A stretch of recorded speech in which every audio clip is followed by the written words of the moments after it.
तर हा दिवाकंद आहे, हा मूळव्याधीसाठी याचा उपयोग होतो. मूळव्याधीचे मोड, मूळव्याधीचे कोंब, मूळव्याधीची चुंबळ ह्या कंदामुळं बरी होते. त्याचा उपयोग कसा करायचा, या खरबुड्या दगडावरती हा कंद अशा पद्धतीने उघडायचा. उघडल्यानंतर जे त्याचा पेस्ट तयार होईल ते पेस्ट तिथं तुम्ही मूळव्याधीच्या जागेवरती लावा.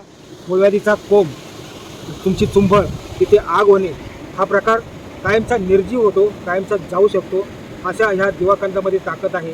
पण याचा वापर वैद्यांना विचारल्याशिवाय कोणीही डायरेक्ट करू नका, कारण याची थोडीशी आग होते आणि मग बरीचशी माणसं त्यांना असं वाटतं की ही आग कशामुळे, का ह्या कंदामुळेच होतं. तिथलं इन्फेक्शन जाळून टाकण्यासाठी, तिथलं इन्फेक्शन जाण्यासाठी, मोड कोंब निर्जीव होण्यासाठी ती थोडीशी आग होत असते. जर याचा उपयोग कुणी केला तर तुम्ही तिथे बर्फाने शेकवायला विसरू नका, किंवा खोबरेचं तेल तुम्ही तिथं लावलं पाहिजे. अशा पद्धतीने याचा उपयोग करून घ्या.